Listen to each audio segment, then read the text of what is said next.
प्यारे बच्चों, पिछले लेक्चर में हमने इलेक्ट्रोड विभव और इलेक्ट्रोड के बारे में अध्ययन किया था। तो एक बार उसको हम पुनः ताज़ा करने के लिए तेज़ी के साथ रिवाइज कर लें। इलेक्ट्रोड क्या था कि जब हम किसी धातु की छड़ को उसी के किसी लवण के जलीय विलयन में डुबो देते हैं, तो मान लीजिए ये धातु की छड़ है और ये धातु के लवण का जलीय विलयन है जिसके अंदर धातु आयन उपस्थित होंगे।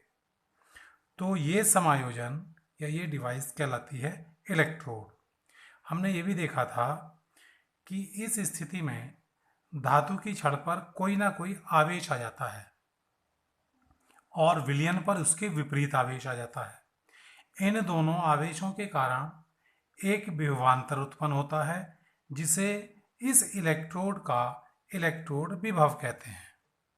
इलेक्ट्रोड विभव दो प्रकार के थे, पॉजिटिव और नेगेटिव, यानी धनात्मक इलेक्ट्रोड विभव और ऋणात्मक इलेक्ट्रोड विभव। उसी के आधार पर इलेक्ट्रोड को हमने कह दिया था नेगेटिव या ऋणात्मक इलेक्ट्रोड, और जिस पर प्लस चार्ज था वो धनात्मक इलेक्ट्रोड। फिर हमने पढ़ा था कि चार्ज की जो उत्पत्ति होती है किसी इलेक्ट्रोड पर, उसके लिए कौन जिम्मेदार होता है? उसके लिए जिम्मेदार होते हैं दो बल। एक था धातु का वैद्युत विलयन दाब और दूसरा था विलयन का परासरण दाब। ये चीज़ हमने पढ़ ली थी। तो ये तो हमने पढ़ा था इलेक्ट्रोड विभव। अब चूंकि हमें सेल का अध्ययन करना है और सेल में होते हैं दो इलेक्ट्रोड, तो किसी भी विद्युत रासायनिक सेल के इन दोनों इलेक्ट्रोडों के विभवों के अंतर को उस सेल का विद्युत वाहक बल या सेल विभव, इसे हम ई सेल से भी रिप्रेजेंट करते हैं, ये कहते हैं। या तो इसे कहेंगे हम सेल का विद्युत वाहक बल या ई सेल या सेल विभव या सेल वोल्टता, ये सब नाम इसके विभवांतर के होते हैं। तो अगर हम मानक अवस्था में ले रहे हैं सेल को, तो इसको हम क्या कह देंगे? E naught cell. किसी भी ताप या दाब पर तो कहेंगे ई सेल, और अगर मानक परिस्थितियों में ले रहे हैं तो ई नॉट सेल, यानी मानक सेल का इलेक्ट्रोड विभव या मानक विद्युत वाहक बल। इसको निकालेंगे कैसे? जैसा मैंने अभी बताया कि ई नॉट सेल या ई सेल क्या होता है, ये इलेक्ट्रोडों के विभवों का अंतर होता है। तो E naught cell is equals to, हम जानते हैं कि कभी भी जो नेगेटिव इलेक्ट्रोड है या नेगेटिव इलेक्ट्रोड को कहते हैं कैथोड। विद्युत रासायनिक सेल में नेगेटिव इलेक्ट्रोड को क्या कहते हैं? एनोड। और पॉजिटिव इलेक्ट्रोड को क्या कहते हैं? कैथोड। तो हमेशा जो ये कैथोड है इसका ई नॉट की वैल्यू ज़्यादा होगी और एनोड के ई नॉट की वैल्यू कम होगी। ई नॉट मतलब मानक अपचयन विभव।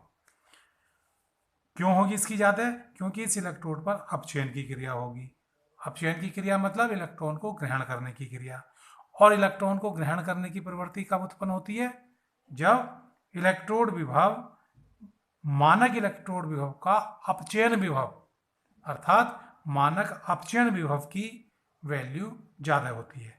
इसलिए कैथोड का इलेक्ट्रोड विभव हमेशा एनोड से ज़्यादा होता है। तो ई सेल निकालने के लिए हम क्या करेंगे? E naught cathode minus E naught anode. इस सूत्र की सहायता से हम किसी भी सेल का मानक अपचयन विभव ज्ञात कर सकते हैं। एक चीज, अब जो आज का हमारा टॉपिक है, मुख्य चीज हम पढ़ने जा रहे हैं, वो है इलेक्ट्रोड विभव का मापन। इलेक्ट्रोड विभव तो हम लोग समझ गए, जब किसी धातु की छड़ को उसी के लवण के विलयन में डाल दिया जाता है तो वह आवेशित हो जाती है और इस आवेश के कारण एक विभव की उत्पत्ति होती है। इस विभव को हम उस इलेक्ट्रोड का इलेक्ट्रोड विभव कहते हैं। लेकिन समस्या ये है, प्रॉब्लम ये है कि इसको हम मापेंगे कैसे कि किस इलेक्ट्रोड का विभव कितना है। तो अगला जो हमारा टॉपिक आता है आज का, वो है इलेक्ट्रोड विभव का मापन। इलेक्ट्रोड विभव का मापन, मेजरमेंट ऑफ इलेक्ट्रोड पोटेंशियल, ये टॉपिक हमारा आज का है। तो बच्चों, हम जानते हैं कि कोई भी अकेला इलेक्ट्रोड या किसी भी एकल इलेक्ट्रोड का विभव ज्ञात करना संभव नहीं है। उसका इलेक्ट्रोड विभव हम ज्ञात नहीं कर सकते। हम क्या ज्ञात कर सकते हैं? हम केवल दो इलेक्ट्रोडों के विभवों का अंतर अर्थात विभवांतर ज्ञात कर सकते हैं। और विभवांतर किस में होता है? सेल में। इसका मतलब क्या हुआ कि अगर हमें किसी इलेक्ट्रोड का विभव ज्ञात करना है तो हम पहले उसका एक सेल बनाएंगे और उस सेल की सहायता से इलेक्ट्रोड का विभवांतर ज्ञात करेंगे, दोनों इलेक्ट्रोडों का, या सेल विभव या ई सेल या ई नॉट सेल, ये ज्ञात करेंगे। और जब ई नॉट सेल ज्ञात कर लेंगे तो ये हमें बताएगा दोनों विभवों का अंतर।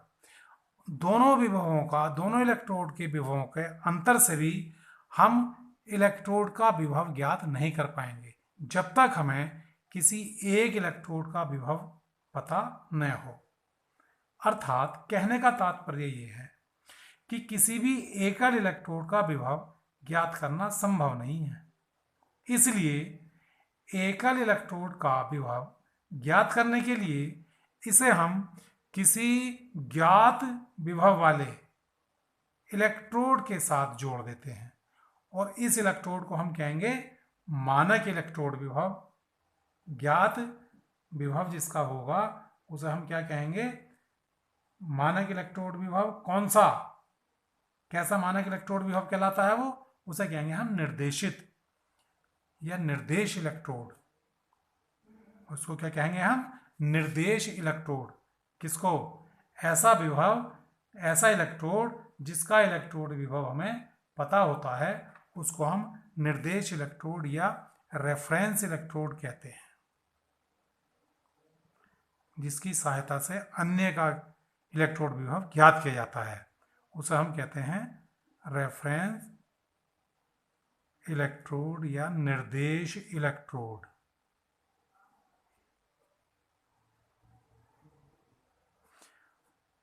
ठीक है, समझ में आ गई बात? किसी भी इलेक्ट्रोड का अगर हमें विभव ज्ञात करना है तो उसको हम किसी ऐसे इलेक्ट्रोड के साथ समायोजित करके एक सेल का निर्माण करेंगे जिसका इलेक्ट्रोड विभव हमें पहले से ज्ञात हो, और इस इलेक्ट्रोड को हम कहेंगे रेफरेंस इलेक्ट्रोड।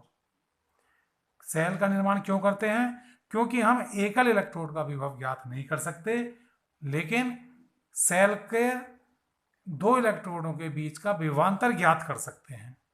इसलिए हम सेल का निर्माण करते हैं, उससे विभवांतर निकाल लेते हैं और विभवांतर और एक इलेक्ट्रोड का विभवांतर का मतलब ई नॉट सेल, जैसे ई नॉट सेल निकाल लेंगे, ये तो विभवांतर आ गया। और किसी एक इलेक्ट्रोड का अगर हमें विभव पता हो तो हम दूसरे का ज्ञात कर लेंगे, और जिसका पता होता है उसे कहते हैं निर्देश इलेक्ट्रोड या रेफरेंस इलेक्ट्रोड। सामान्यतया हम जिस भी इलेक्ट्रोड को निर्देश इलेक्ट्रोड मानते हैं, जनरली हम इसके रूप में SHE यानी स्टैंडर्ड हाइड्रोजन इलेक्ट्रोड, इसका प्रयोग करते हैं। SHE को हम NHE के नाम से भी जानते हैं, नॉर्मल हाइड्रोजन इलेक्ट्रोड। इस इलेक्ट्रोड का इलेक्ट्रोड विभव जो ई नॉट है वो कितना मान लिया गया है? 0। मानक हाइड्रोजन इलेक्ट्रोड का ये SHE मतलब स्टैंडर्ड हाइड्रोजन इलेक्ट्रोड का मतलब मानक हाइड्रोजन इलेक्ट्रोड, इसका इलेक्ट्रोड विभव 0 मान लिया गया है। इसलिए जिस किसी भी इलेक्ट्रोड का हमें इलेक्ट्रोड विभव ज्ञात करना होता है उसको हम इस मानक हाइड्रोजन इलेक्ट्रोड के साथ जोड़कर एक सेल का निर्माण कर लेते हैं और उस सेल का विभवांतर वोल्टमीटर की सहायता से ज्ञात कर लेते हैं। और इस विभवांतर का मान किसके बराबर हो जाता है? उस सेल के इलेक्ट्रोड, उस इलेक्ट्रोड के इलेक्ट्रोड विभव के जिसका हमें ज्ञात करना है। क्यों हो जाता है? क्योंकि इसका तो शून्य हो गया। अब जो भी विभवांतर आया है, जो भी विभव आया, वो किसकी वजह से आया? उस इलेक्ट्रोड की वजह से जो माइनक हाइड्रोजन इलेक्ट्रोड के साथ जुड़ा हुआ है। अब हमें केवल ये चीज देखनी होती है कि जो इलेक्ट्रोड विभव का मान आया वो पॉजिटिव है या नेगेटिव है, अर्थात वो मान आक्सीकरण विभव का है या अपचयन विभव का है। तो इसका पता हम विद्युत के प्रवाह की दिशा द्वारा ज्ञात कर लेते हैं। इलेक्ट्रॉन, दो इलेक्ट्रोडों को जोड़ने पर विद्युत के प्रवाह की दिशा को ज्ञात करके हम ये ज्ञात कर लेते हैं कि वो इलेक्ट्रोड नेगेटिव है या पॉजिटिव है। कैसे ज्ञात करेंगे? क्योंकि जब हम किसी इलेक्ट्रोड को मानक हाइड्रोजन इलेक्ट्रोड के साथ जोड़ लेते हैं तो अगर इलेक्ट्रोड पर ऑक्सीकरण की क्रिया होती है, यानी अगर इलेक्ट्रोड वो एनोड है अर्थात नेगेटिव है, तभी तो इस पर ऑक्सीकरण की क्रिया होगी। ठीक है, अगर इलेक्ट्रोड पर ऑक्सीकरण की क्रिया हो रही है तो वो एनोड इलेक्ट्रोड है या नेगेटिव इलेक्ट्रोड है। तो विद्युत के प्रवाह की दिशा से हम ये पता कर लेते हैं कि मानक हाइड्रोजन इलेक्ट्रोड के साथ जुड़ा हुआ जो इलेक्ट्रोड है वो नेगेटिव है यानी एनोड है या पॉजिटिव है अर्थात कैथोड है। अगर कैथोड होगा तो उस पर कौन सी अभिक्रिया होगी? अपचयन की। अर्थात मैं अगर शॉर्ट में बताऊं आपको तो अगर विद्युत धारा हाइड्रोजन इलेक्ट्रोड से, इधर हाइड्रोजन इलेक्ट्रोड ले लिया मान लीजिए हमने, और इधर अज्ञात इलेक्ट्रोड ले लिया जिसका हमें इलेक्ट्रोड विभव ज्ञात करना है। अगर धारा इस दिशा में बह रही है आई, यानी इलेक्ट्रॉन का प्रवाह इधर हो रहा है, तो अज्ञात वाला जो इलेक्ट्रोड है वो एनोड होगा अर्थात ऋणात्मक होगा। अगर धारा उल्टी दिशा में है अर्थात धारा की दिशा अज्ञात इलेक्ट्रोड से हाइड्रोजन की तरफ है, धारा की दिशा, इसका मतलब इलेक्ट्रॉन का प्रवाह हाइड्रोजन से अज्ञात इलेक्ट्रोड की तरफ हो रहा है, ऐसे। तो ये वाला इलेक्ट्रोड कैथोड है, फिर ये कैथोड होगा। कौन सा? सॉरी, ये वाला, फिर ये इलेक्ट्रोड कैथोड होगा, ये वाला इलेक्ट्रोड। समझ में आ गई बात? फिर से समझो, हम इलेक्ट्रोडों का, किसी भी ज्ञात इलेक्ट्रोड का इलेक्ट्रोड विभव मानक हाइड्रोजन इलेक्ट्रोड के साथ जोड़कर ज्ञात कर लेंगे तो उसका आंकिक मान तो हमें वोल्टमीटर से पता चल जाएगा। लेकिन हम ये नहीं पता कर पा रहे उसकी सहायता से कि जो इलेक्ट्रोड विभव आया वो ऋणात्मक इलेक्ट्रोड विभव है या धनात्मक है, अर्थात वो जो इलेक्ट्रोड हमने हाइड्रोजन इलेक्ट्रोड के साथ जोड़ा वो एनोड है या कैथोड है। तो इसका पता करने के लिए हमें धारा के प्रवाह की दिशा को ज्ञात कर लें। धारा का प्रवाह अगर हाइड्रोजन इलेक्ट्रोड से अज्ञात इलेक्ट्रोड की तरफ है तो अज्ञात इलेक्ट्रोड एनोड है। क्यों होगा? क्योंकि धारा का प्रवाह इलेक्ट्रॉन के प्रवाह से विपरीत दिशा में होता है। अगर धारा हाइड्रोजन से अज्ञात इलेक्ट्रोड की तरफ जा रही है तो इसका मतलब इलेक्ट्रॉन अज्ञात से हाइड्रोजन की तरफ जा रहे हैं, अर्थात ये वाला जो, जब इलेक्ट्रॉन इधर से जा रहे हैं इसका मतलब ये नेगेटिव वाला है अर्थात एनोड का काम करेगा, इस पर इलेक्ट्रॉन की अधिकता है, ये ऋणावेशित है। अगर इससे उल्टी परिस्थिति है, इलेक्ट्रॉन हाइड्रोजन की तरफ से अज्ञात इलेक्ट्रोड की तरफ आ रहे हैं, अर्थात धारा अज्ञात इलेक्ट्रोड से हाइड्रोजन इलेक्ट्रोड की तरफ जा रही है, तब इसका मतलब क्या हुआ? इस पर इलेक्ट्रॉन की कमी है अर्थात ये पॉजिटिव वाला इलेक्ट्रोड है और पॉजिटिव इलेक्ट्रोड को हम कहते हैं कैथोड, और इस पर क्या होता है? रिडक्शन, इस पर अपचयन होता है, इस पर ऑक्सीकरण होता है। तो इस तरह हम इलेक्ट्रोड किसी भी इलेक्ट्रोड का इलेक्ट्रोड विभव और उसका प्रकृति, वो नेगेटिव है, एनोड है, पॉजिटिव है या कैथोड है, इसका पता लगा सकते हैं। अब हमने इस पूरे व्याख्यान से ये पता कर लिया कि किसी भी इलेक्ट्रोड का इलेक्ट्रोड विभव ज्ञात करने के लिए हमारे पास मानक हाइड्रोजन इलेक्ट्रोड विभव होना आवश्यक है। तो अब सबसे पहला काम हो गया हमारा मानक हाइड्रोजन इलेक्ट्रोड विभव को समझना। ये मानक हाइड्रोजन इलेक्ट्रोड क्या है?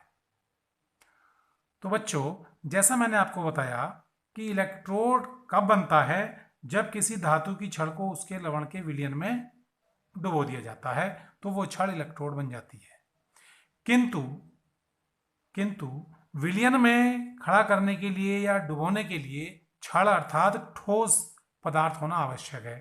किंतु हम जानते हैं हाइड्रोजन तो गैस है, फिर ये विलयन में कैसे खड़ी होगी? इसका विलयन में इलेक्ट्रोड बनाना कैसे संभव होगा? तो इसके लिए हम क्या करते हैं, मानक हाइड्रोजन इलेक्ट्रोड बनाने के लिए 25 डिग्री सेंटीग्रेड पर एक बीकर में या एक पात्र में, एक बर्तन में हम ऐसा विलयन लेते हैं जिसमें H आयन उपस्थित हो, क्योंकि हम जानते हैं इलेक्ट्रोड बनाने के लिए जिसका हम इलेक्ट्रोड बनाना चाह रहे हैं इलेक्ट्रोलाइट में उसके आयन होना जरूरी है। तो H आयन वाले को हम क्या कहेंगे? अम्ल। तो HCl या H2SO4 HNO3 कुछ भी ले लिया और उसकी सांद्रता कितनी रख ली? 1 मोलर। 1 मोलर विलयन हमने इसमें भर लिया। ठीक, उसके बाद हमने एक लिया प्लेटिनम का वायर, प्लेटिनम का तार, ये लिया भाई, प्लेटिनम वायर ले लिया। इस प्लेटिनम के तार के नीचे की तरफ हमने प्लेटिनम ब्लैक की एक पत्ती लगा दी। ठीक है, प्लेटिनम ब्लैक की एक, इस पर प्लेटिनम धातु की एक प्लेट होती है, इस पर प्लेटिनम ब्लैक का परत चढ़ी होती है, इसे हम प्लेटिनम ब्लैक की पत्ती या कह दें इसको प्लेटिनम ब्लैक का छड़ या धातु की प्लेट, कुछ भी किसी भी नाम से। तो धातु का प्लेटिनम धातु का वायर लिया, उसके नीचे प्लेटिनम की एक प्लेट लगा दी जिस पर प्लेटिनम ब्लैक का अस्तर जमा होता है या परत जमी होती है। अब इसको हमने इस विलयन में लटका दिया।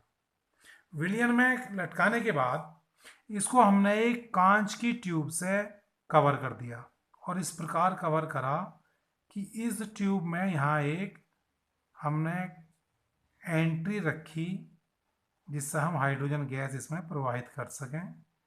इस टाइप का हमने ये समायोजन तैयार कर लिया। इससे हमने क्या कर दिया? कांच की एक नली से घेर दिया इस समायोजन को। इस एंट्री से, ओपनिंग से एक वायुमंडल दाब पर हाइड्रोजन गैस प्रवाहित कर दी। अब ये हाइड्रोजन गैस प्लेटिनम वायर के साथ, ये जो हमने नीचे प्लेटिनम की प्लेट ली थी जिस पर प्लेटिनम ब्लैक की परत थी, वो प्लेटिनम ब्लैक का काम अब शुरू होगा। ये प्लेटिनम ब्लैक इस हाइड्रोजन को अधिकतम मात्रा में अवशोषित कर लेगी अपने ऊपर। इसने अवशोषित कर लिया और जो फालतू की हाइड्रोजन गैस थी वो यहाँ से बुलबुलों के रूप में बाहर निकल जाती है। ये हाइड्रोजन गैस के बुलबुले हैं, हाइड्रोजन गैस के बबल्स या बुलबुले। ठीक, ये प्लेटिनम की प्लेट, प्लेटिनम की प्लेट है और जिस पर platinum black PB, platinum black की परत उपस्थित होती है। ये वो प्लेट है। ठीक है, यहाँ से हमने हाइड्रोजन गैस एक वायुमंडल पर प्रवाहित कर दी। ये गैस नीचे आई, इस प्लेटिनम ब्लैक से लेपित प्लेट पर अधिशोषित हो गई। ध्यान देंगे शब्द पे, मैं अवशोषित नहीं कह रहा हूँ, मैं बोल रहा हूँ अधिशोषित हो गई। अब अधिशोषित और अवशोषित क्या होते हैं ये हम आगे पढ़ेंगे अगले चैप्टर में। तो इस पर अधिशोषित हो जाती है और जो एक्स्ट्रा हाइड्रोजन गैस है वो बुलबुलों के रूप में यहाँ से बाहर निकल जाती है। अब ये जो समायोजन बना इसको हम कहेंगे मानक hydrogen electrode, she, standard hydrogen electrode, इसी का नाम है। तो ये मानक हाइड्रोजन इलेक्ट्रोड, इसका जो इलेक्ट्रोड विभव है, इस इलेक्ट्रोड का, ये है, हमें तार लगा देंगे, इसका विभव कितना होता है, 0 वोल्ट, चाहे उसे अपचयन विभव माने या ऑक्सीकरण विभव। अपचयन विभव भी 0 और ऑक्सीकरण विभव भी, दोनों इसके 0 होते हैं। अब हमें जिस इलेक्ट्रोड का भी, जिस धातु के इलेक्ट्रोड का भी इलेक्ट्रोड विभव ज्ञात करना होता है, उसको इसके साथ जोड़कर एक सेल का निर्माण कर लेते हैं और उसका विभवांतर ज्ञात कर लेते हैं। अच्छा, इसके साथ साथ हाँ एक चीज और बता दूं, इस हाइड्रोजन इलेक्ट्रोड पे क्रिया क्या हो रही है। क्रिया इसकी ये हो रही है कि हाइड्रोजन गैस जो हमने प्रवाहित करी वो H आयनों में वियोजित हो जाती है। इस विलयन में H आयन है, HCl के भी H आयन है, बाकी हाइड्रोजन गैस आई, उसने इलेक्ट्रॉन त्यागे और हाइड्रोजन आयन मुक्त कर दिए, 2 H आयन दिए और 2 इलेक्ट्रॉन इसने त्याग दिए। ये अभिक्रिया इसकी इलेक्ट्रोड अभिक्रिया है। किसकी, मानक हाइड्रोजन इलेक्ट्रोड की इलेक्ट्रोड रिएक्शन या इलेक्ट्रोड अभिक्रिया ये है। अब इस मानक हाइड्रोजन इलेक्ट्रोड को बनाने के लिए हम बार बार इस चित्र का तो यूज करने के नहीं, तो इसको हम रिप्रेजेंट करने के लिए, व्यक्त करने के लिए एक सांकेतिक प्रदर्शन का यूज करते हैं। संकेत के रूप में हम इसे कैसे प्रदर्शित करेंगे, देखिए, हम यहां लिखेंगे H2, और H2 किस रूप में है, गैस के, और ये H2 गैस किस पर अधिशोषित हुई, प्लेटिनम पर, और ये प्लेटिनम की छड़ या तार, वायर किस में पड़ा है, हाइड्रोजन आयन युक्त जलीय विलयन या एक्वस विलयन में, इसमें पड़ा है। तो इससे हमने ये जो संकेत है, जो प्रदर्शन है, ये हाइड्रोजन इलेक्ट्रोड को प्रदर्शित करेगा। इसका मतलब इस पूरे चित्र को प्रदर्शित करना है। ये चित्र इस एक लाइन से 3 अक्षरों से प्रदर्शित हो जाता है। या इसको हम, आप देखेंगे कुछ किताबों में इसको ऐसे भी दे रखा है, पीटी, ये वर्टिकल लाइन खींच देते हैं यहाँ, ऑब्लिक H2 और फिर H आयन, यहाँ ये किस में है, एक्वस सॉल्यूशन में। साथ ही अब इनकी सांद्रता और देंगे। मानक हाइड्रोजन इलेक्ट्रोड है तो 1m सांद्रता इसकी, गैस का 1 वायुमंडल दाब, ये इसमें और इंक्लूड करेंगे। ऐसे यहाँ लिख देंगे 1 वायुमंडल और यहाँ लिख देंगे 1m कंसंट्रेशन। सांद्रता या दाब इनको हमेशा ब्रैकेट में दिखा देते हैं। तो ये चीज प्रदर्शित कर रही है मानक हाइड्रोजन इलेक्ट्रोड। अब हम अपने मुख्य बिंदु पर आ जाते हैं कि अगर हमें किसी इलेक्ट्रोड का इलेक्ट्रोड विभव ज्ञात करना है तो कैसे हम समायोजन बनाएंगे और कैसे इलेक्ट्रोड विभव ज्ञात करेंगे। तो इसके लिए प्यारे बच्चों, जैसा मैंने बताया था कि जिसका भी इलेक्ट्रोड ज्ञात करना है उसे हम हाइड्रोजन, मानक हाइड्रोजन इलेक्ट्रोड के साथ जोड़कर एक सेल बना देते हैं और उसकी वोल्टेज से या उसके विभवांतर से इलेक्ट्रोड विभव को ज्ञात कर लेते हैं। अब देखिए समायोजन हम कैसे तैयार करेंगे। हमें बनाना है एक सेल, और उस सेल में एक तरफ तो हम लगाएंगे उस इलेक्ट्रोड को जिसका इलेक्ट्रोड विभव हमें ज्ञात करना है। मैंने बताया था वैद्युत रासायनिक सेल में दोनों इलेक्ट्रोड अलग अलग पात्रों में उपस्थित होते हैं। ये 2 पात्र लिए, इसके अंदर मान लीजिए हमने ये मानक हाइड्रोजन इलेक्ट्रोड बना दिया। ये है प्लेटिनम की प्लेट जिस पर प्लेटिनम ब्लैक है, ये प्लेटिनम का वायर हो गया, लिख दूं फिर आप लोग कहेंगे भाई बताया नहीं, प्लेटिनम वायर। इसको हमने कवर कर दिया कांच की एक ट्यूब से, ऐसे, ये इस ट्यूब से कवर कर दिया। यहाँ से हमने 1 वायुमंडल दाब पर हाइड्रोजन गैस प्रवाहित कर दी। इसके अंदर 1 मोलर कंसंट्रेशन या 1 1 m सांद्रता का कोई भी एसिड का अम्ल डाल दिया, HCl मिला दिया। अब एक इलेक्ट्रोड हमारा तैयार हो गया। दूसरा वो इसमें वो इलेक्ट्रोड है जिसका हमें इलेक्ट्रोड विभव ज्ञात करना। मान लीजिए हम Zn का मानक इलेक्ट्रोड विभव ज्ञात करना चाह रहे हैं।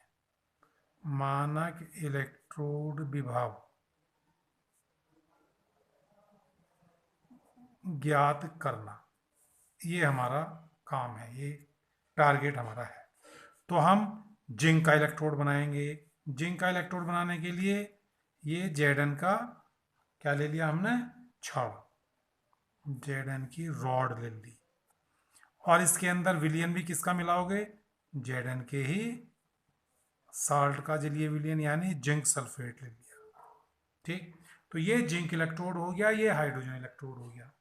अब हमने इनको क्या करा, यहाँ वोल्ट मीटर से इसको जोड़ दिया। क्यों जोड़ना है वोल्ट मीटर से, क्योंकि दोनों इलेक्ट्रोडों का हमें विभवांतर ज्ञात करना है। ये हमने वोल्ट मीटर लगा दिया। क्या इसमें कोई रीडिंग आएगी, अभी नहीं आने की। मैंने पहले भी बताया था जब हम वैद्युत रासायनिक सेल या गैल्वेनिक सेल बना रहे थे कि भैया रीडिंग जब तक नहीं आने की जब तक हम इसके विलयनों को साल्ट ब्रिज की सहायता से एक दूसरे से नहीं जोड़ देंगे। यहाँ हमने लवण सेतु या ये सॉल्ट ब्रिज से इसको जोड़ दिया। अब इसमें धारा प्रवाहित होने लगेगी। कैसे प्रवाहित होगी, मैंने बताया था कि धारा की दिशा हम कहीं से ज्ञात करेंगे, धारा की दिशा ज्ञात करके ही हम इसकी प्रकृति को बता सकते हैं कि ये क्या है।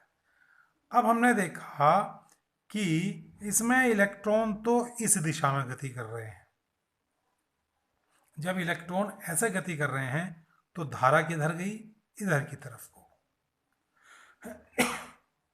धारा इधर गई, धारा इधर गई, इलेक्ट्रॉन इधर गए, इसका मतलब ये इलेक्ट्रोड कैसा हो गया, नेगेटिव। तो इसके सापेक्ष यो क्या बन गया, पॉजिटिव। नेगेटिव पॉजिटिव, नेगेटिव वाले को क्या कहते हैं, एनोड। तो ये Zn काहे का काम कर रहा है यहाँ, एनोड का, और हाइड्रोजन इलेक्ट्रोड काहे का काम कर रहा है, कैथोड का। ये कैथोड बन गया। ठीक है, दिशा का जब पता लगा कि भाई दिशा जो है इसकी वो इधर जा रही है, धारा मापी से, धारा की दिशा से जो हमने ज्ञात करा गैल्वेनोमीटर से, तो पता चला धारा इधर की दिशा में प्रवाहित हो रही है। और जब धारा इधर जा रही है तो इसका मतलब इलेक्ट्रॉन इस दिशा में जा रहे हैं, अर्थात इधर से इलेक्ट्रॉन का त्याग हो रहा है, इधर इलेक्ट्रॉन त्यागे जा रहे हैं, तभी तो इलेक्ट्रॉन की यहाँ अधिकता हुई इस क्षण पर, और अधिकता हुई तो वो इधर की तरफ गति करने लगे। तो जिस पर इलेक्ट्रॉन की अधिकता होती है वो क्षण ऋणावेशित हो जाती है। जो ऋणावेशित होता है उसे हम एनोड कहते हैं। इसको आप लोग ध्यान करने के लिए मैं आपको बता दूं, एक चीज याद रखेंगे, लोन, LOAN, बस लोन याद रखो। लोन से इस सेल का जो ये वाला इलेक्ट्रोड है इसके बारे में समस्त जानकारी मिलेगी। देखो, L का मतलब लेफ्ट, अर्थात लेफ्ट साइड में जो इलेक्ट्रोड है उस पर क्या हो रहा है, ऑक्सीडेशन। लेफ्ट साइड का इलेक्ट्रोड उस पर क्या हो रहा है, ऑक्सीडेशन। फिर ए का मतलब वो एनोड कहलाएगा, एनोड। और इसके बाद है एन का मतलब वो नेगेटिव होगा। ठीक है, तो लेफ्ट साइड में जो इलेक्ट्रोड है उस पर ऑक्सीकरण होगा, उस पर एनोड कहेंगे, और वो ऋणावेशित होगा। राइट साइड का जो होगा वो ठीक इसका उल्टा, जो राइट साइड का जो ठीक उल्टा होगा, इस पर ओ की जगह रिडक्शन होगा, अपचयन। एनोड की जगह इसे कैथोड कहेंगे, और नेगेटिव की जगह ये प्लस होगा, पॉजिटिव। तो इस लोन की सहायता से आप किसी भी विद्युत रासायनिक cell, galvanic cell, voltage cell को ध्यान रख सकते हैं, इससे धोखा नहीं लगेगा। कभी कभी बच्चे एनोड को इधर बना देते हैं, कैथोड को इधर, जबकि IUPAC से जो हमें गाइडलाइन है, जो नियम निर्धारित है, उनमें लेफ्ट साइड में ही हम क्या बनाते हैं, एनोड को बनाते हैं। ठीक, तो लोन को ध्यान रखेंगे। अब हमने इस समायोजन को तैयार कर लिया, ये हमें पता चल गया कि कौन सा एनोड है, कौन सा कैथोड है। वोल्ट मीटर हमें रीडिंग बता देगा, यहाँ वोल्ट मीटर हमको रीडिंग बता देगा। जब हम इस समायोजन की रीडिंग ज्ञात करते हैं तो V की वैल्यू आती है 0.76 वोल्ट। तो हमें क्या पता लगा कि H हाइड्रोजन इलेक्ट्रोड का तो 0 है इलेक्ट्रोड विभव, विभवांतर जो है वो विभवांतर कहें या E0 सेल कह दें। E0 क्यों लगा रहे हैं, क्योंकि मानक परिस्थितियों में लिया हमने, 25 डिग्री सेंटीग्रेड पर लिया है समायोजन, गैस एक वायुमंडल पे, सांद्रता विलयनों की दोनों की 1-1 मोलर है, इसकी भी 1 मोलर है, इसकी भी 1 मोलर है, इतनी सांद्रता के विलयन लिए, तो जो विभव आएगा वो क्या कहलाएगा, मानक इलेक्ट्रोड विभव। तो ये E0 सेल हो गया। E0 सेल की वैल्यू आई 0.76 वोल्ट।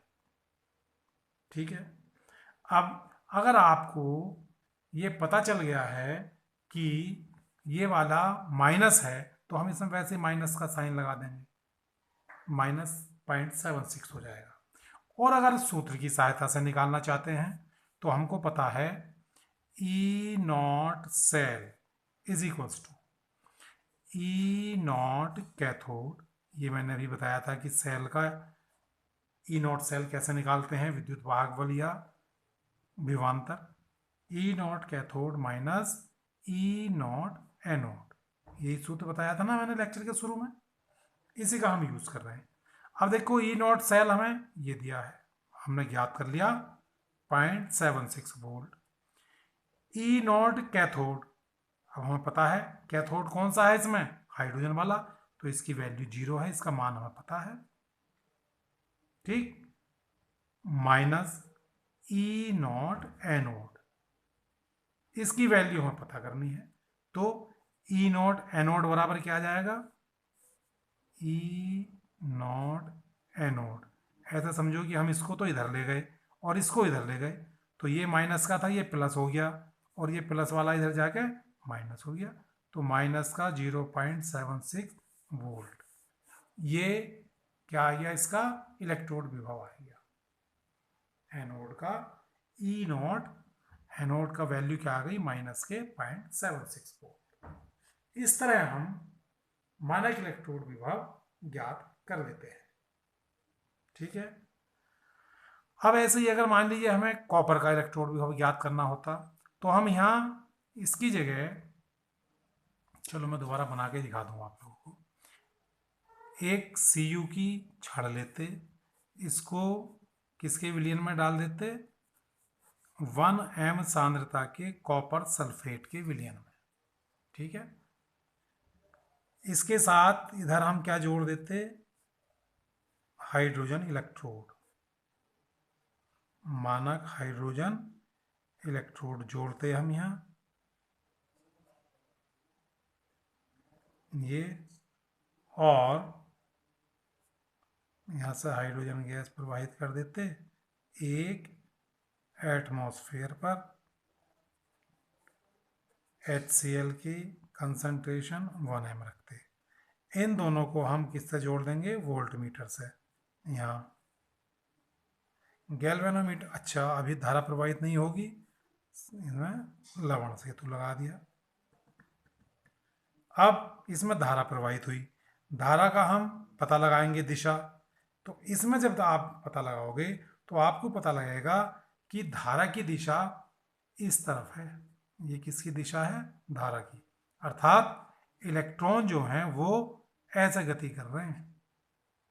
तो इस स्थिति में इलेक्ट्रॉन की अधिकता यहाँ हो गई, तो ये वाला क्या हो गया, नेगेटिव इलेक्ट्रोड हो जाएगा, यानी अब ये हाइड्रोजन इलेक्ट्रोड एनोड का काम करेगा और ये कैथोड का काम करेगा। ठीक है, ये मैंने खाली समझाने के लिए बना दिया है। अगर हम सही मैनर में बनाएंगे तो अब इस बार हमें हाइड्रोजन इलेक्ट्रोड को इधर बनाना पड़ेगा और कॉपर इलेक्ट्रोड को इधर बनाना पड़ेगा, क्योंकि हम लेफ्ट साइड में एनोड लेते हैं। ठीक है, तो ये अब पॉजिटिव वाला हो गया। इस तरह से हम कॉपर का जो इलेक्ट्रोड है उसका इलेक्ट्रोड विभव ज्ञात कर लेंगे। फिर वही इससे वोल्टमीटर से रीडिंग ले लेंगे। इसकी शायद 0.34 आती है वैल्यू, इसकी वैल्यू 0.34 आती है। तो फिर इसमें फॉर्मूले में रख देंगे E naught cell is equals to E naught cathode minus E naught anode. अब की बार हमें किसकी वैल्यू पता है, एनोड की और ई नॉट सेल की।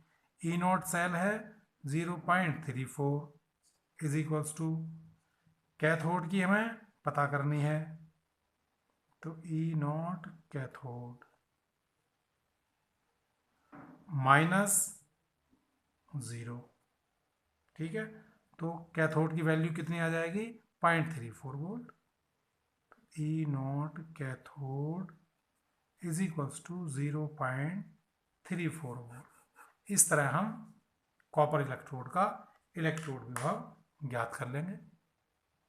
अब बच्चों, जैसे हमने मानक हाइड्रोजन इलेक्ट्रोड को शॉर्ट रूप में प्रदर्शित करना सीखा था, उसी तरह हम किसी विद्युत रासायनिक सेल, वोल्टेज सेल या गैल्वेनिक सेल को भी प्रदर्शित कर सकते हैं, और इस प्रदर्शन को हम कहते हैं सेल नोटेशन या सेल का संकेतन।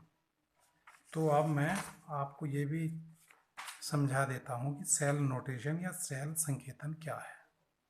तो देखिए भाई, अगली चीज हमारी आई है सेल नोटेशन या सेल संकेतन। सेल को सांकेतिक भाषा में कैसे प्रदर्शित करेंगे। मान लीजिए हमें किसी सेल की जरूरत पड़ रही है, तो बार बार हम इतना बड़ा चित्र तो नहीं बनाएंगे, तो हम शॉर्ट में लिखेंगे। तो इसके लिए हम क्या करते हैं कि सबसे पहले तो हम लोन वाली चीज़ ध्यान रखेंगे कि लेफ्ट साइड में हम क्या करेंगे, एनोड। या लोन की जगह भी छोड़िए, मैं आपको इसके लिए एक बहुत आसान ट्रिक बताता हूँ जो सबकी याद होगा। A B C, A B C याद रखेंगे और इसी क्रम में लिखेंगे ए बी सी।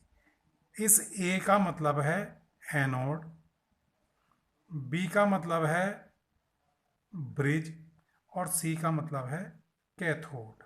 बस अब आप समझ गए होंगे किसी भी सेल को हम किस तरह प्रदर्शित करेंगे। सबसे लेफ्ट साइड में एनोड लिखेंगे, राइट साइड में कैथोड लिखेंगे और बीच में हम लवण सेतु या साल्ट ब्रिज को प्रदर्शित करेंगे। अब एनोड, साल्ट ब्रिज और ये कैसे प्रदर्शित करते हैं, तो साल्ट ब्रिज को हम प्रदर्शित करते हैं दो खड़ी लाइनों से। ये हमने दो लाइन बना दी, क्योंकि साल्ट ब्रिज किसे कहते हैं, एक ऐसी यू आकार की कांच की नली होती है जिसके अंदर लवण भरा होता है और यहाँ ग्लास वूल, ये ग्लास फाइबर लगी होती है, इसमें KCl या NaCl या KNO3 ये भरा होता है। तो इस चीज को हम दो खड़ी लाइनों से प्रदर्शित करेंगे। अब इधर की तरफ आता है एनोड। एनोड पर क्या होता है, एनोड पर जो ऋणावेशित इलेक्ट्रोड होता है उस पर होता है ऑक्सीकरण, अर्थात एनोड पर कोई भी मेटल, एनोड पर कोई भी जो धातु है, मेटल है, वो किस में बदलती है, N+ लगा दें या M+ लगा दें, चलिए N+ लगा दूं, ये इसमें बदलती है। अर्थात ये वाले विलयन में होते हैं, जो धातु की छाल ठोस होती है, इस पर हम बीच में एक लाइन खींचेंगे। ये सॉलिड है जो धातु की छड़ है, ये एक्वस यानी जलीय है, और इसके आगे हम या नीचे इसकी सांद्रता भी लिखेंगे, कंसंट्रेशन भी, इस विलयन की सांद्रता को भी प्रदर्शित करेंगे। तो इस शॉर्ट ब्रिज से बाईं तरफ वाली चीज ये एनोड को प्रदर्शित कर रही है। इसके दाईं तरफ कैथोड आता है। कैथोड में क्या होता है? कैथोड में धातु की छड़ यानी M और उसको ये N+ इसमें ऐसे प्रदर्शित करेंगे और यहाँ क्या लिख देंगे? कंसंट्रेशन इसकी विलियन की, ये एक्वस विलियन में है और ये सॉलिड स्टेट में है। ये हमारा एक सेल का प्रदर्शन हो गया। समझ में आ गई बात? फिर से समझें। सबसे पहले क्या करते हैं, जिस इलेक्ट्रोड पर ऑक्सीकरण होता है उसको बाईं ओर लिखते हैं और जिस पर अपचयन होता है उसको दाईं ओर लिखते हैं। बाईं ओर का मतलब वो ऑक्सीकरण का मतलब एनोड। एनोड ऐसा इलेक्ट्रोड है जिस पर हमेशा ऑक्सीकरण होगा, सेल चाहे वैद्युत रासायनिक हो या वैद्युत अपघटनी हो, हमेशा एनोड पर ऑक्सीकरण होता है। कैथोड वो है जिस पर अपचयन होता है, ये हमने बाईं तरफ लिखा। अब इस एक इलेक्ट्रोड को दर्शाने के लिए हम एक वर्टिकल लाइन का प्रयोग करेंगे। वर्टिकल लाइन के एक तरफ तो ठोस धातु और दूसरी तरफ उसका आयनिक फॉर्म लिखते हैं और आयनिक फॉर्म में ब्रैकेट में उसकी सांद्रता लिख देते हैं। एनोड और कैथोड लिखते समय केवल ये ध्यान रखना है कि जब हम एनोड को प्रदर्शित करेंगे तो सबसे पहले धातु के प्रतीक को लिखेंगे, उसके बाद धातु के आयनिक फॉर्म को लिखेंगे, ओब्लिक के या इस पैरेलल या लंबवत रेखा के बाद उसके आयन को लिखेंगे। जबकि कैथोड में उल्टा करेंगे, कैथोड में पहले आयनिक फॉर्म लिखते हैं और उसके बाद धातु का प्रतीक और बीच में एक ऊर्ध्वाधर रेखा खींच देते हैं। इन दोनों इलेक्ट्रोडों के बीच में दो लाइन खींच देते हैं जो लवण सेतु को प्रदर्शित कर रही है। समझ में आ गई बात? तो ABC यो एनोड, यो ब्रिज, यो कैथोड। अब इसमें क्या होता है, जैसे मैंने लोन बताया था, लेफ्ट साइड में एनोड है, लेफ्ट है ना, LOAN। ये वाली साइड कौन सी है? ये लेफ्ट साइड है, लेफ्ट। ये वाली साइड है राइट। तो लेफ्ट साइड में एनोड है ये, इस पर क्या होता है? ऑक्सीकरण हो रहा, M काय में चेंज हो रहा, M+ में ऑक्सीकरण होता है। और ये कैसा इलेक्ट्रोड होता है? नेगेटिव। ये इलेक्ट्रोड होता है नेगेटिव और ये वाला इलेक्ट्रोड होता है पॉजिटिव। इनको तो ठीक इसका उल्टा कर देना है। अब इसमें अगर कोई पूछे कि भैया ये बताओ इसमें धारा किधर से किधर जा रही है और इलेक्ट्रॉन का प्रवाह किधर हो रहा, तो हम आप देखते ही बता देंगे। धारा हमेशा कैथोड से एनोड की ओर जाएगी, इधर तो जा रही है धारा, और इलेक्ट्रॉन हमेशा एनोड से कैथोड की ओर इधर जा रहे हैं इलेक्ट्रॉन।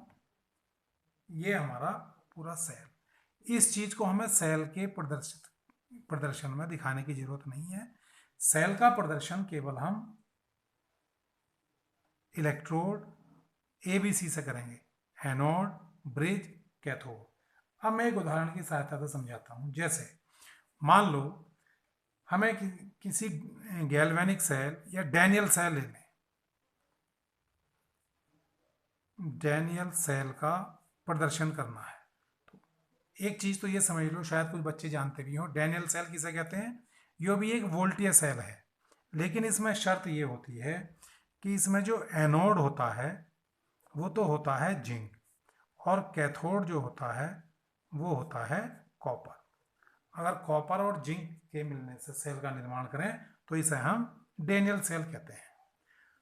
अब इसका प्रदर्शन हम कैसे करेंगे, इसको हम कैसे रिप्रेजेंट करें, इसका सेल नोटेशन क्या होगा डैनियल सेल का? तो देखिए, सबसे पहले साल्ट ब्रिज लगाएंगे, ठीक। फिर एनोड जिंक का है, एनोड को किधर लिखते हैं? लॉन्ग, L, लेफ्ट साइड में। तो लेफ्ट साइड में Zn ओब्लिक Zn के ऊपर कितना चार्ज होता है? +2, जिंक बन गया। इसमें जो भी सांद्रता इसकी हो, 1 मोलर विलियन या जो भी हमने लिया हो, वो कंसंट्रेशन इसकी यहाँ लिख देंगे। राइट साइड में हम क्या लिखेंगे, कॉपर, ये हो गया एनोड। अब कैथोड लिखेंगे। कैथोड लिखने के लिए पहले कॉपर का आयन लिखेंगे, इसकी सांद्रता मान लीजिए C2 है, उसको ब्रैकेट में लिख देंगे और एक पैरेलल लाइन या ओब्लिक लगा के Cu, ये सॉलिड है, ये वाला सॉलिड है, ये एक्वा सॉल्यूशन में है और ये भी एक्वा सॉल्यूशन में। तो ये एक डैनियल सेल का सेल नोटेशन हो गया, सेल का प्रदर्शन हो गया, सेल संकेतन। इसको अगर चित्र में बनाएंगे तो एक पहले बी कर लेंगे, उसमें जिंक की छड़ खड़ी करेंगे, इसमें जिंक का आयन कोई लवण ले लेंगे जिसमें जिंक आयन हो, दूसरी तरफ कॉपर की छड़ लेंगे, बीकर में कॉपर का कोई लवण ले लेंगे जिसमें Cu आयन हो, इसमें फिर एक साल्ट ब्रिज लगाएंगे, ऊपर इन्हें वोल्टमीटर से जोड़ देंगे। तो उस सारे आडंबर की जगह हमने केवल ये एक लाइन में ही डैनियल सेल को प्रदर्शित कर दिया। तो मुझे उम्मीद है कि आप लोगों को सेल का संकेतन समझ में आ गया होगा। एक और एग्जाम्पल लेंगे, कौन सा, अभी हमने जिंक इलेक्ट्रोड का इलेक्ट्रोड विभव निकाला था हाइड्रोजन इलेक्ट्रोड से बना। अगर प्रश्न आ जाए Zn तथा हाइड्रोजन इलेक्ट्रोड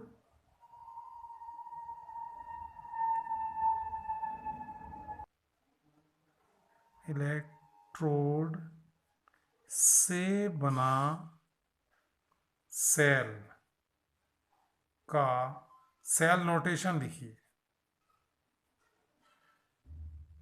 या सेल संकेतन लिखिए, तो उसे हम कैसे प्रदर्शित करेंगे। तो ध्यान करो, ABC, A for anode, B for bridge, सबसे पहले ABC लिख दो। अब जिंक और हाइड्रोजन में कौन एनोड था, ये वाला एनोड था, तो इधर लिख देंगे हम जिंक Zn, इधर हाइड्रोजन लिखेंगे। अब Zn एनोड को कैसे लिखते हैं, सॉलिड अपॉन आयनिक फॉर्म इसकी, ये सॉलिड था, ये एक्वस में था और यहाँ इसकी कंसंट्रेशन लिख देंगे, यहाँ जो भी इसकी कंसंट्रेशन रही हो। जैसे जब हमने मानक जिंक का मानक इलेक्ट्रोड भी हम निकाला था तो वहाँ इसकी कंसंट्रेशन हमने 1 मोलर ली थी, अगर उसको हम नोटेशन में दिखाएं 1 मोलर ले लिया। अब 2 लाइन खींच दी साल्ट ब्रिज की। अब हमें दिखाना है हाइड्रोजन इलेक्ट्रोड, लेकिन हाइड्रोजन इलेक्ट्रोड का कौन सा रूप दिखाना है, कैथोड वाला। और कैथोड में क्या होता है, लाइन के इधर सॉलिड फॉर्म इसकी कौन सी होती है, H2 और Pt, चाहे तो कॉमा लगा दो या एक छोटी सी लाइन खींच सकते हो, H2 और Pt जो गैस फॉर्म में है। और इधर क्या लिखेंगे हम इसके, H ion, H plus ion, ये एक्वस फॉर्म में है, इसकी कंसंट्रेशन 1 m ली थी हमने। ये किसका नोटेशन हो गया, जिंक और हाइड्रोजन इलेक्ट्रोड से बने हुए सेल का सेल नोटेशन। मुझे उम्मीद है कि सभी भैया सभी बच्चे ये चीज़ समझ गए होंगे कि किसी भी इलेक्ट्रोड का इलेक्ट्रोड विभव कैसे ज्ञात करेंगे, किसी भी सेल को कैसे प्रदर्शित करेंगे। अब हम अगले लेक्चर में, क्योंकि लेक्चर ये भी काफ़ी लंबा हो गया है, अगले लेक्चर में पढ़ेंगे विद्युत रासायनिक श्रेणी। उसका मैं थोड़ा हिंट दे दूं, विद्युत रासायनिक श्रेणी एक श्रेणी होती है जिसमें हम तत्वों को उनके मानक इलेक्ट्रोड विभव के क्रम में रखते हैं। अब उनके मानक इलेक्ट्रोड विभव कैसे ज्ञात करेंगे वो हमने आज ही सीख लिया। हरेक तत्व को, हरेक धातु को, उसके इलेक्ट्रोड को मानक हाइड्रोजन इलेक्ट्रोड के साथ जोड़ जोड़कर सबके ई नॉट ज्ञात कर लेते हैं। फिर उनके ई नॉट को बढ़ते हुए क्रम में या घटते हुए क्रम में किसी भी एक क्रम में व्यवस्थित कर लेते हैं। इस तरह जो सीरीज बनती है, जो श्रेणी बनती है, उसको हम विद्युत रासायनिक श्रेणी कहते हैं।